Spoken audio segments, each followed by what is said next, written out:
সুকোশারি বলে রাই জাগো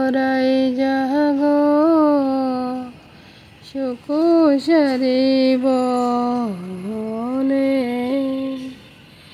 সুকোশারির রহব শুনে জাগিল রাই বিনোদিনী সুকোশারির রহব শুনে জাগিল রাই বিনোদিনী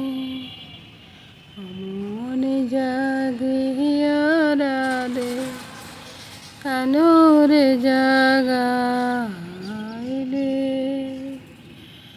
মনে জাগিয়া রাধে কানুরে জাগাইলে রাই জাগো সুকোশারি বলে সখী বলে ও গো সারে কি কার্য করিলে তোমালিক গেল সন্ধ্যা হলো পার করো আমারে হরিদিন তো গেল সন্ধ্যা হলো পার করো আমারে তুমি পারের কর্তা জেনে বার্তা তাই ডাকি তোমার হরিদিন তো গেল সন্ধ্যা হলো পার করো আমারে হরিদিন তো। জয় মা লক্ষ্মী দেবীর জয়, জয় মা লক্ষ্মী দেবীর জয়। আজকে লক্ষ্মী পূজার দিন বন্ধুরা, সব কিছু সাজিয়ে গুছিয়ে রাখলাম। ব্রাহ্মণ এসে তো বন্ধুরা লক্ষ্মী পূজার দিন একটু পিঠা পার্বণ তো হবেই। তো এখানে আমি বন্ধুরা আজকে আর তেমন কোনো পিঠা করবো না, শুধু একটু মালপোয়া আর পাটিসাপটা পিঠা করব। আর এদিকে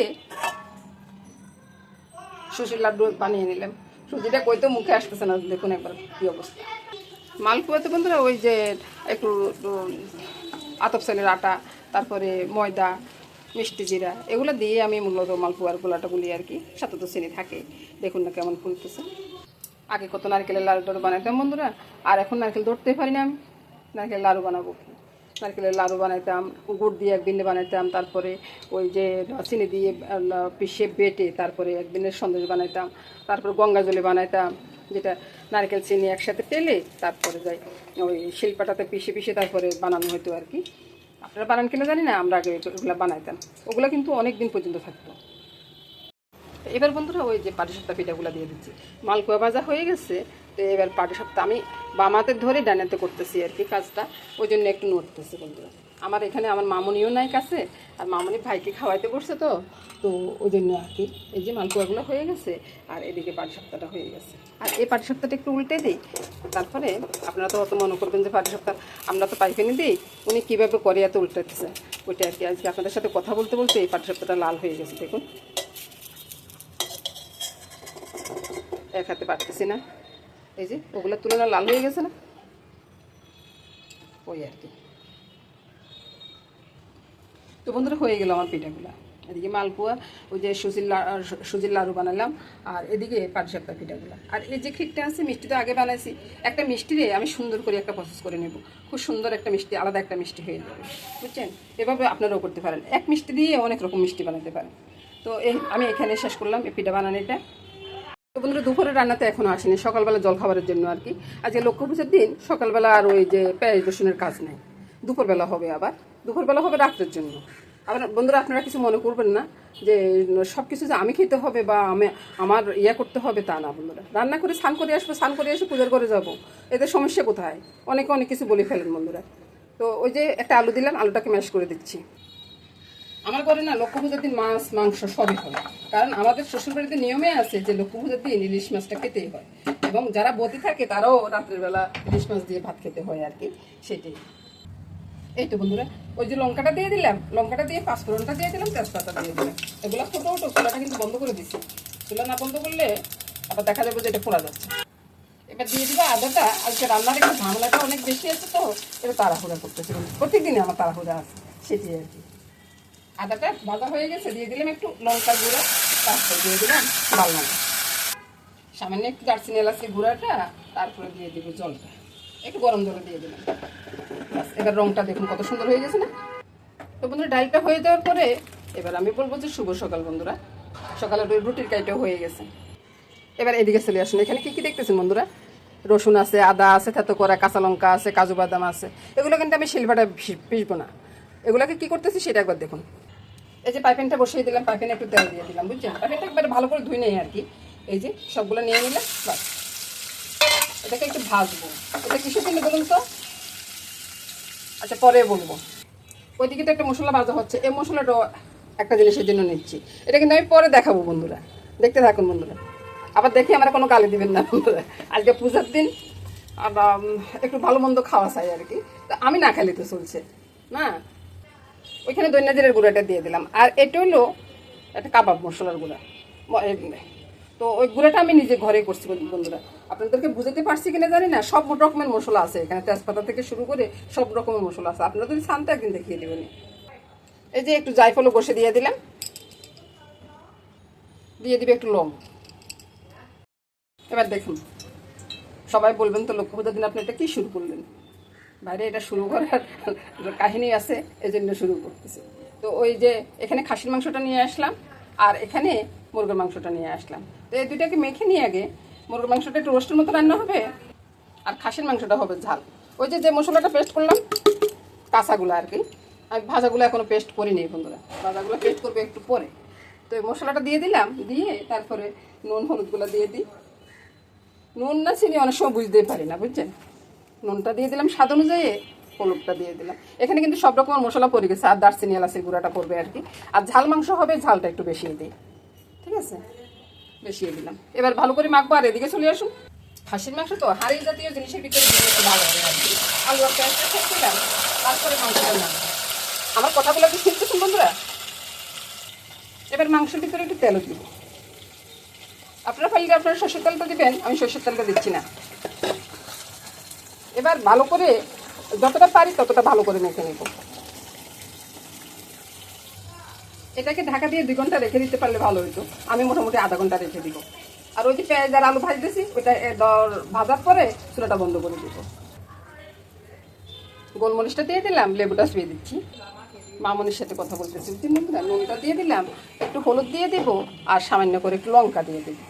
আপনার চাইলে এখানে দধিও দিতে পারেন, আমি দিয়ে দিব না, আমি লেবুটা দিয়েছি আর দধি আর দিব না। ভালো করে ঝাঁকিয়ে ঝাঁকিয়ে মেখে নিলাম। তো বন্ধু মাখানোটা তো হয়ে গেছে, রাখার আর সময় নেই, অন্তত 15 মিনিট রেখে দিলাম এভাবে। এখন আমি চলে আসলাম আবার রান্না করে এসে প্রথমে আমি ওই যে চিকেনটা তারপরে মাটনটা দুইটা একসাথে রান্না বসিয়ে দিব আর কি। তো আপনাদেরকে বললাম যে আমি আধা ঘন্টা রাখবো, কিন্তু আধা ঘন্টা রাখার আর সময় হলো না বন্ধুরা। তেলের ছেঁচতে আওয়াজ আসছে, আমি কি করবো বলুন, এই যে ভাজা মশলাটা এবার আমি টেস্ট করে নেবো, ওই ব্লেন্ডারের জারে তেলটা দিয়ে দিলাম, দিয়ে সবগুলো চিকেন একসাথে দিয়ে দিব বন্ধুরা। আমি ভিন্ন ভিন্ন করে দিই না এগুলা, এটা মানে আমার বসার বন্ধুরা জানবো। আর আজকে একটু কাজের তারা আছে, আজকে আরও বেশি, ওই যে এগুলোকে একটু ভেঙে দিচ্ছি, আমি দাগ কাটার সময় হয়নি আর কি। এবার কিন্তু বন্ধুরা আমি ওইদিকে আমি ওই ইয়েটা বসিয়ে দেবো, মাটনটা বসিয়ে মানে খাসির মাংসটা বসিয়ে দেবো আর কি। চুলাটা জেলে দিলাম, আবার জেলে দিয়ে আমি খাসির মাংসগুলো একসাথে দিয়ে আমি ঢাকা দিয়ে কমাস করে রেখে দেবো, বুঝছেন। খাসির মাংসের জলে খাসির মাংসটা সিদ্ধ হয়ে যাবে, আর আজকে একটু কষা কষায় থাকবে। ছেলে হয়তো ওই যে ইয়ে দিয়ে খাবে আর কি, কী বলে নান রুটি দিয়ে খাবে আর কি, নান রুটিটা বিকালবেলায় বানাবো। তো বন্ধুরা আবার একটু নেড়ে ছেড়ে দেওয়া আর কি, ছোটো বাসন তো একটু এদিক সেদিক হচ্ছে।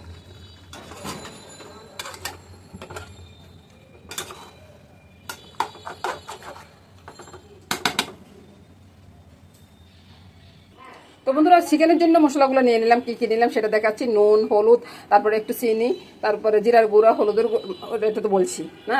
এখন আরেকটা বিপদের কথা বলি আমি, এটা আপনারা কীভাবে নেবেন সেটা আমি বুঝতে পারতেছি না। এই যে ব্লেন্ডারের যারা মশলাগুলো ঢুকাইলাম, এখন কারেন্টে গেছে চলে, এখন কি করা যায়, এখন আবার আমার শিলপাটাতে পিষতে হবে। এবার আমি চিকেনটা তুলে নিব, বুঝছেন। চিকেনটা তো আর একটু নাড়াচাড়া দিয়ে দিচ্ছি, আপনাদেরকে দেখাই নাই আর কি, সব কিছু তো দেখানো সম্ভব হয় না বন্ধুরা, নাড়াচাড়াটা দেখানোর কিছুই না। আপনারাও নেড়ে ছেড়ে দিবেন এভাবে, আর ইয়া করবেন, যে বাতাস আরম্ভ হয়েছে না, সব কিছু এলোমেলো হয়ে যাচ্ছে। তারপরে বন্ধুরা চিকেনগুলো উঠানোর পরে এই যে মশলাটা এখানে ছেড়ে দিলাম, আর কি করবো বন্ধুরা, ওই যে শিল্পাটাতে সবগুলা পিষতেছি আর কি। আর এদিকে তো আকাশটা অনেক অন্ধকার হয়ে গেছে। তো বন্ধুরা আপনারাই বলুন, কারেন্ট যদি না আসে এখন আর উপায় কি? এই যে শিল্পাটা পিষে নিলে মশলাটা, তারপরে মশলাটা কষিয়ে নিব, কষানোটা হোক, হলে তারপরে দেখাচ্ছি আপনাদের। মশলাটা কষানো হোক বন্ধুরা, ততক্ষণে আমি একটু দুধ পাউডার বলে তারপরে এখানে ছেড়ে দিলাম। আর একটু গরম জায়গা দিতেছি তো চাক্কার পড়বে না, একটু গুলেও দিলাম। এভাবে করলে না খেতে একবারে অনেকটা টেস্ট হয় আর কি। আমার ইয়েটাই বেঁকে হয়ে গেছে, চুলা চতুর্দিকে পরি একবার একাকার হয়ে গেছে। বলুন, এই মাংস রান্না করতে চুলা একটু করিয়াটা বড় নিলে ভালো হতো। চিন্তা করলাম যে ঘরোয়া ব্যাপার, করিয়া বড় নেওয়ার দরকার, ওইটাই চিন্তা করলাম আর কি। আজকে আর বাইরের কোনো মানুষকে আমি নিমন্ত্রণ করি নেই, ঘরে ঘরে আমাদের ছেলে খাবে বা না দিয়ে খাবে। আর কালকে তো একটু শরীরটা, আজকে সারা রাত তো জাগন থাকবো, সেই হিসেবে শরীরটা একটু ধিমে আসবে। কালকে অত রান্নাবাড়ি আর হবে না, ওই আর কি। আপনাদেরকে তো আমার দাদুভাইকে দেখাইতে পারতেছি না, উনি তো সেখানে তালে আছে, উনি এখন রুটির সাথে খাবে আর কি। তো রুটিটা এখনো করিনি, আগে এটা শেষ করি তারপরে রুটিটা করবো। তো অল্প অল্প করে দিচ্ছি আর মশলার সাথে একটু করে মিশিয়ে দিচ্ছি আর কি। তো আর বন্ধুরা একটা কথা বলি, নিয়মটা হচ্ছে মানুষের কাছে, নিয়মটা বানায়ও মানুষ, বুঝছেন? আমার শ্বশুর বাড়ির যে নিয়ম বাপের বাড়ির একই নিয়ম নয়। আমার বাপের বাড়িতে আবার উপাস থাকে, সারাদিন উপাস থাকে, রাত্রেও কিন্তু ফল টল খেয়ে থাকতে হয়। চিকেনটা মোটামুটি কষানো হয়ে গেছে বন্ধুরা, বুঝছেন? ঝোল দিবার ফেলা, তো ঝোলের সাথে আমি দারচিনি এলাচি গুঁড়াটা মিশিয়ে দিলাম, মিশিয়ে তারপরে তো ঝোলটা দেবো। তাইলে হবে কি, ওই যে চিকেনের গায়ে আর লেগে থাকবে না আর কি। ওই নিয়মের কথা তো যা বলতেছিলাম আর কি বন্ধুরা। তো অদ্ভুত নিয়ম না, এক একজনের এক একটা নিয়ম। আর আমার স্বামীর বাড়িতে পূজার পরে ইলিশ মাছ দিয়ে ভাত খেতে হয় বতিরে, বুঝছেন? তো নিয়মের কথা এক একজনে বলেন যে আপনি এটা করতেছেন কেন, ওইটা করতেছেন কেন। তো নিয়মটা আর ওনার মতো তো আমার নিয়ম হবে না বন্ধুরা, বলুন তো। ও আচ্ছা বন্ধুরা, আপনাদেরকে তো ওই যে খাসি মাংসটা দেখাচ্ছি না, তো চলুন যে খাসি মাংসটা একবার দেখে আসি। এই যে ঢাকাটা উঠাইলাম, উঠাই দেখুন চতুর্দিকে দিয়ে কেমন তেল বের হয়ে গেছে। আর মাংসটা এতক্ষণ তো একবারে পুরো পুরো এক ইয়া ছিল, এখন অর্ধেক হয়ে গেছে। আর এটাও কষা মাংস হবে, জল বেশি থাকবে না, ঠিক আছে? আর একটু কষানো হোক, তারপরে সামান্য করে একটু জল দিব আর কি। এবার বন্ধুরা একটু জল দিয়ে দিই, বুঝছেন? তো জল দিলে, আর আমি আজকে কোনো কিছুই ঢালবো না, ওই বাসনে থেকে যাবে আর কি। কড়াইতে থেকে যাবে ওই চিকেনটা, আর এটা থেকে যাবে এখানে। জল দেওয়ার আগ পর্যন্ত কিন্তু কালারটা বোঝা যায় না, এখন জল দেওয়ার পরে কালারটা একবার দেখুন তো। এবার বন্ধুরা এটা ঢাকা দিয়ে রাখবো। আচ্ছা, দারচিনি এলাচি ঘুরিয়ে দিই নেই, আপনারা বলবেন না কি একটা ভুল কাজ করতে যাচ্ছিলাম, বলুন তো। এই যে দারচিনি এলাচি গুঁড়াটা না দিলে কি মাংসটা কি সুসম্পন্ন হইতো, বলুন তো। এবার ঢাকা দিয়ে দিব, ঢাকা দিয়ে একবারে রেখে দিব, আর কিছুক্ষণ পরে খুলে আপনাদেরকে দেখাচ্ছি। এবার বন্ধুরা দেখুন তো, এই যে চিকেনটা কত সুন্দর একটা কালার এসছে না। আর এবার মাটনটা দেখাচ্ছে, এই যে মাটনটা দেখুন কত সুন্দর কালার। এদিকে আনি একটু দেখাই আপনাদেরকে, এবার দেখুন কালারটা, দারুণ একটা কালার এসছে। তারপর আমি ইলিশ মাছটা রান্না করবো, রান্না হওয়ার পর আপনাদেরকে দেখিয়ে দিব ইলিশ মাছ রান্নাটা কেমন হলো বন্ধুরা। আর পারতেছি না, কারণ রুটি করবো এখন, সকালবেলা সবাই রুটি খাবে, তো তো রুটি খেয়ে তারা অফিস যাবে, আর দাদুভাই আছে না ছোটো, ওই জন্য আর কি। রান্নাটার সাথে সাথে বন্ধুরা আমি বলবো যে বন্ধুরা সবাই ভালো থাকুন, সুস্থ থাকুন, সুন্দর থাকুন, এ কামনা করে আজকের মতো এখানে বিদায় নিব। আর লক্ষ্মী পুজোটা সুন্দরভাবে উদযাপন করুন। নমস্কার বন্ধুরা।